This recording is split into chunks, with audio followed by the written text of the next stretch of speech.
मैं आशा करता हूँ, मैं इतना पढ़ करके इतना ज़्यादा नहीं समझ पाया कि मैं इतना दिन बाद भाष्य रूप में पढ़ता हूँ। हमारे प्रभु जी हमेशा इसी में रचे पचे रहते हैं, वो सही कुछ दिग्दर्शन करेंगे। शायद इसमें क्या माइक ये दे दो, क्योंकि मैं तो अभी आया और अभी पढ़ा, कल मुझे पता नहीं था मुझे क्या बोलना था, लेकिन प्रभु जी ने पूरे उसी में ही रमे रहते हैं। कल का क्लास क्या होगा, कहाँ से शुरू होगा क्या। अब मैंने देखा कि सभी टेम्पल कमांडर भी चिंतित थे, प्रभु जी ने आकर फिर ढूंढ ढूंढ कर निकले यहीं से पढ़ा रहे हैं। ये एक ही व्यक्ति है जो ट्रैक रखते हैं, तो इसलिए उनको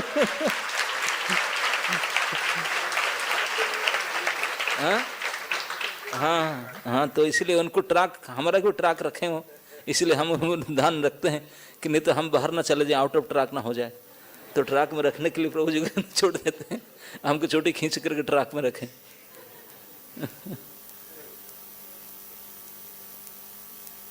हरे कृष्ण, हरे कृष्णा। बहुत बहुत बहुत बहुत धन्यवाद।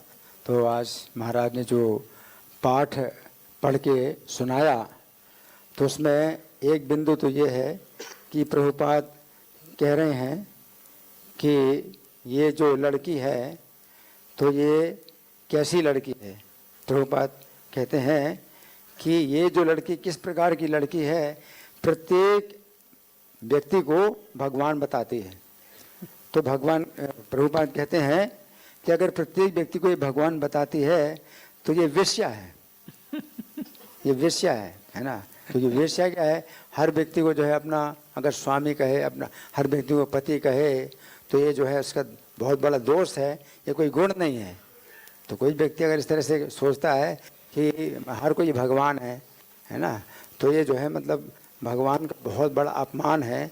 और जैसे वेश्या होती है तो अपने पति को छोड़ करके दूसरे को जो है अगर सेवा करती है, दूसरे को अगर समर्पण करती है, तो वो जो है बहुत बड़ा दोष माना जाता है।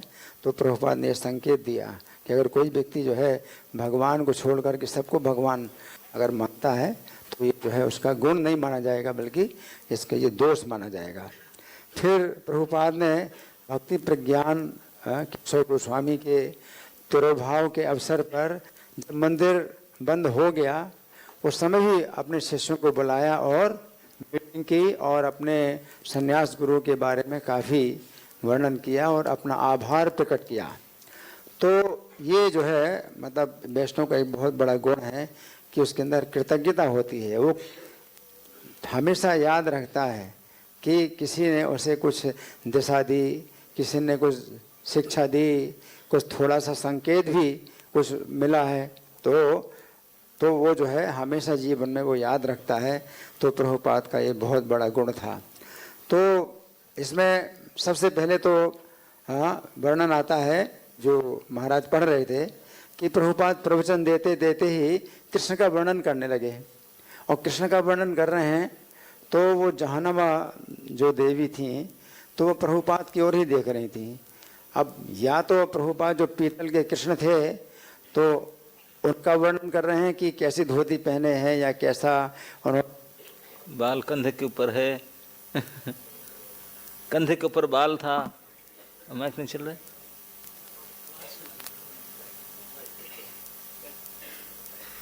लाइट चल रहा है, ओ ये वाला दे दे।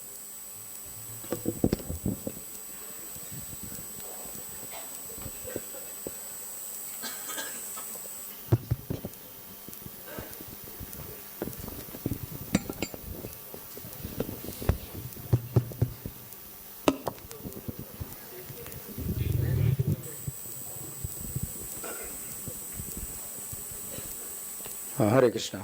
तो प्रभुपाद जब वर्णन कर रहे हैं कृष्ण का कि वो कैसे शॉल जो है उन्होंने बांधा हुआ है, कैसे धोती पहने हुए हैं, कैसे उनके सुंदर जो केस हैं कंधे पर लटके हुए हैं, जब प्रभुपाद इस प्रकार का वर्णन कर रहे हैं तो जहानामा देवी सोच रहे हैं कि तीन संभावनाएं हैं कि प्रभुपाद या तो चित्र का वर्णन कर रहे हैं जो कृष्ण ने बनाया, गोविंदास जी ने चित्र बनाया कृष्ण का, या तो चित्र का वर्णन कर रहे हैं, या फिर जो पीतल की मूर्ति है कृष्ण की तो उसमें कृष्ण का जो रूप है उसका वर्णन कर रहे हैं, या फिर प्रभुपाद अपने सामने कृष्ण को देख रहे हैं हवा में तो उनका वर्णन कर रहे हैं। तो तीन संभावनाएं हैं। तो जहानाबा देवी ने सोचा कि मैं प्रभुपाद की तरफ ही देखूंगी, क्योंकि मैं तो देख नहीं पाऊंगी। अगर ऐसे लड़कियां को कोई पूछने वाला नहीं रहता और कोई सहारा भी नहीं। अगर चित्र का वर्णन कर रहे हैं तो चित्र में उतना जो है मैं नहीं देख सकती जो प्रभुपाद देख सकते हैं। या पीतल की जो मूर्ति है कृष्ण की, उसको मैं देखूंगी तो उसमें भी जो है मुझे नहीं दिखाई देंगे कृष्ण, मेरे पास वो आंखें नहीं हैं। और अगर कृष्ण प्रभुपाद कृष्ण को देख रहे हैं हवा में, तो उनको भी जो है मैं तो देख नहीं पाऊंगी, मैं तो केवल हवा ही देखूंगी, मुझे तो नहीं दिखाई पड़े। तो मुझे याद आ रहा है कि चौड़ी बाज़ार में पेपर सिंडिकेट नाम की एक दुकान थी सन 1986 में। सन 86 में अशोक कुमार गुप्ता वो लाइफ मेंबर थे। तो उनको मैंने नहीं बनाया था मेंबर, लेकिन वो पुराने मेंबर थे। तो मैं उनसे मिलने गया था प्रचार करने के लिए उनके पास। तो दुकान में वो नहीं थे, तो एक दूसरे व्यक्ति उस दुकान में बैठे हुए थे और उन्होंने मुझसे पूछा कि आप इस्कॉन के भक्त हैं? तो मैंने बताया हाँ इस्कॉन का भक्त हूँ मैं। तो उन्होंने बताया कि आपके जो प्रभुपाद हैं उनको मैंने देखा था रामलीला मैदान में, और स्टेज पर प्रभुपाद जब बैठे हुए थे और प्रवचन दे रहे थे, तो मैंने कृष्ण को प्रभुपाद के पीछे खड़ा हुआ देखा।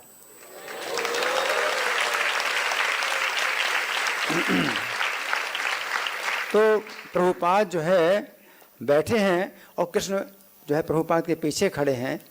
तो मुझे बड़ा आश्चर्य हुआ कि कितने महान आचार्य हैं कि कृष्ण इनके पीछे खड़े हैं। तो मैंने अंग्रेजी में उनके शिष्यों से पूछा, अंग्रेजी में, अब तो मैं हिंदी में बता रहा हूँ, अंग्रेजी में मैंने उनके शिष्यों से पूछा कि आपके गुरु कितने महान हैं कि कृष्ण उनके पीछे खड़े हैं, आपके गुरु महाराज प्रवचन दे रहे हैं, कृष्ण उनके पीछे खड़े हैं। तो उनके शिष्यों ने कहा हाउ इज इट पॉसिबल, ये कैसे हो सकता है? तो मुझे समझ आया कि उनको नहीं दिखाई पड़ रहा है। तो वो सज्जन जो है मतलब प्रभुपाद के पीछे कृष्ण को देख रहे थे, तो उन्होंने सोचा कि उनके शिष्य लोग भी देख रहे होंगे, उनके शिष्यों को नहीं दिखाई दे रहे थे। तो मुझे बहुत आश्चर्य हुआ कि मतलब इतने महान आचार्य हैं प्रभुपाद, और उनके शिष्य लोग भी जो है इतना उनके पास दृष्टि नहीं है कि देख पाएँ, और वो जो है स्वयं देख रहे थे। तो फिर उनसे मैंने ज़्यादा संपर्क किया नहीं, वो एक मेरी बहुत बड़ी कमी थी। लेकिन वो एक बहुत विशेष व्यक्ति थे जो कि रोज़ नारायण कवच का पाठ करते थे। बोले मैं नारायण कवच का पाठ करता हूँ, इसी से मुझे भगवान के दर्शन होते रहते हैं। तो कोई व्यक्ति ऐसा भी हो सकता है कि जिसने इस जीवन में गुरु ना किया हो और पिछले जन्म की जो संस्कार हैं उनके द्वारा वो जो है भगवान की प्राप्ति कर लेता है। तो जैसे जड़ भरत थे, तो पिछले जीवन में भरत महाराज थे और फिर इस जीवन में उन्होंने कोई गुरु नहीं बनाया, लेकिन वो जो है बहुत बड़े भक्त थे। तो ऐसा भी कोई व्यक्ति हो सकता है, लेकिन ये सामान्य हर व्यक्ति के लिए नहीं कि भाई गुरु के बिना हम जो है मतलब भगवान की प्राप्ति कर लेंगे, ये हर व्यक्ति के लिए नहीं, कोई व्यक्ति ऐसा हो सकता है।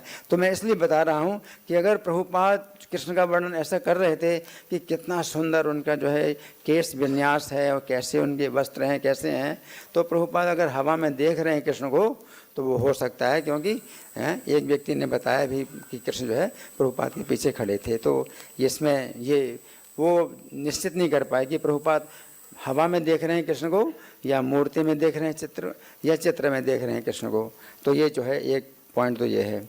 दूसरा जो बिंदु है भक्ति प्रज्ञान केशव गोस्वामी के तिरुभाव का जो है जैसे समाचार मिला, तो प्रभुपाद जो है मंदिर बंद होने के बाद भी अपने शिष्यों को जो है बुला करके बैठाया और आधा घंटे तक जो है वो कीर्तन करते रहे। फिर अपने संन्यास गुरु के बारे में बहुत विशेष जो है उन्होंने अपना प्रवचन दिया। तो संन्यास गुरु जो भक्ति प्रज्ञान केशव गोस्वामी थे, प्रभुपाद के संन्यास गुरु, तो उनके जीवन की एक बड़ी आश्चर्य की घटना है कि उनको संन्यास कैसे मिला, भक्ति सिद्धांत सरस्वती ठाकुर से उनको संन्यास कैसे मिला।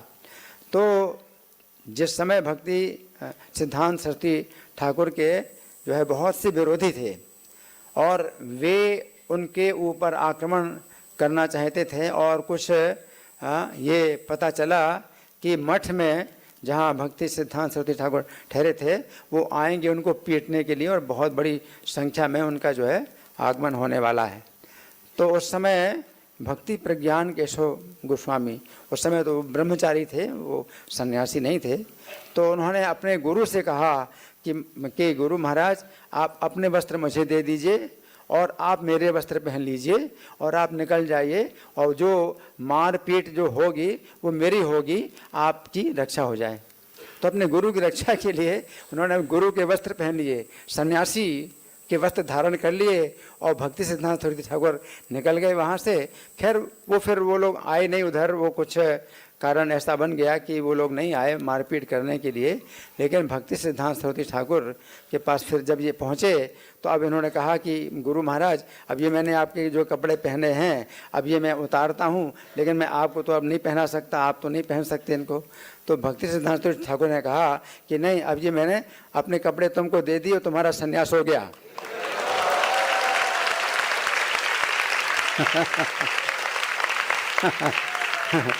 तो इस प्रकार संन्यास हुआ कि अपने जीवन को भी संकट में डाल करके अपने गुरु की रक्षा के लिए जब उन्होंने इतना बड़ा कार्य किया, तो अब क्या है, अब सन्यासी से कोई कम थोड़े ही है, सन्यासी बन गए इस प्रकार से। The interview question that decides everything.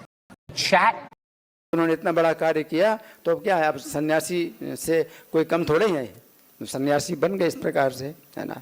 फिर तीसरा जो बिंदु है इस प्रवचन में वो ये था, इस पाठ में जो महाराज ने पढ़ा कि उसमें ये बताया गया है कि प्रभुपाद का जब सन्यास हुआ जिस दिन, तो उस दिन उनके गुरु महाराज सन्यास गुरु जो भक्ति प्रज्ञान केशव गोस्वामी थे, तो उनके संकेत पर प्रभुपाद ने अंग्रेजी में प्रवचन दिया। अब ये बड़ी अनहोनी बात है कि प्रवचन अंग्रेजी में दिया जाए, जबकि वहाँ जितने भी जो दर्शक लोग थे वो अंग्रेजी नहीं जानते थे, वो तो हिंदी जानते थे। और प्रभुपाद जो है जब संन्यास लिया तो उन्होंने प्रवचन दिया अंग्रेजी में। तो प्रभुपाद यहाँ पर क्या कह रहे हैं, प्रभुपाद यहाँ पर कह रहे हैं कि so I first of all spoke in English, सबसे पहले अंग्रेजी में प्रभुपाद ने प्रवचन दिया। So it is an arrangement of Krishna higher authority, तो कृष्ण ने ही उनको ऐसी प्रेरणा दी कि आज उनको अंग्रेजी में प्रवचन देना है। क्यों? क्योंकि भक्ति प्रज्ञान केशव गोस्वामी चाहते थे कि प्रभुपाद जो है वो अंग्रेजी भाषी संसार में जाएं और अंग्रेजी में प्रवचन करें, अंग्रेजी में प्रचार करें। तो सन्यास वास्तव में जो उनको प्राप्त हुआ था वो इसलिए प्राप्त हुआ था कि भारत के बाहर जाएंगे वो और अंग्रेजी में प्रचार करेंगे। तो भक्ति सिद्धांत सरस्वती ठाकुर की जो इच्छा थी उसी इच्छा के अनुसार भक्ति प्रज्ञान केशव गोस्वामी जो प्रभुपाद के बड़े गुरु भाई थे उन्होंने संन्यास दिया और प्रभुपाद को भी समझ में आया। तो प्रभुपाद कहने कृष्ण जो हायर अथॉरिटी, प्रभुपाद के इस समय कृष्ण ही हायर अथॉरिटी हैं। तो प्रभुपाद अब जो है ऐसे जो है वो वरिष्ठ वैष्णव हैं कि कृष्ण उनको सीधे अब उनको गाइड कर रहे हैं। तो प्रभुपाद को गाइडेंस दिया, कृष्ण ने ही गाइडेंस दिया कि जबकि जितने भी श्रोता हैं तो वे सब जो है अंग्रेजी नहीं समझते, लेकिन प्रभुपाद अंग्रेजी में प्रवचन दे रहे हैं, है ना। तो इस सन्यास का जो है इस जो दिवस था प्रभुपाद का, उन्होंने अंग्रेजी में सबसे पहले प्रवचन दिया। और ये फिर आगे चल करके आएगा कि ये 21 अक्टूबर 1968 की बात है जब प्रभुपाद सिएटल में थे और फिर उन्होंने जो है अपने सब शिष्यों के साथ में कुछ एक और स्टेटमेंट बनाए, वो आगे चल करके आएगा अगले पाठ में। आज का पाठ तो यहाँ तक समाप्त हो चुका है, ये आगे प्रभुपाद इसके विषय में और गंभीरता से विचार करेंगे और स्टेटमेंट भी बनाएंगे अपने गुरु महाराज के, अपने सन्यास गुरु के संबंध में। और ये कृतज्ञता का बहुत बड़ा गुण है कि प्रभुपाद जो है मतलब ऐसा हमेशा उनको अपने से ऊपर रखते हैं। जो उन्होंने कुछ प्राप्त किया, कुछ दिशा प्राप्त की, उनके द्वारा कुछ शिक्षा प्राप्त की, तो हमेशा उनको अपने से ऊपर समझते हैं। ऐसे महाराज भी जो है, हालांकि अब वो सन्यासी हैं और मैं ब्रह्मचारी हूँ, परंतु पहले वो मुझसे जूनियर थे। तो महाराज अभी भी मुझको जो है हमेशा अपने से ऊपर रखते हैं, जबकि वो अभी गुरु बन चुके हैं। तो ये जो है बहुत बड़ा गुण है। हरे कृष्ण, धन्यवाद। तो आज 11 बजे से पुस्तक वितरण का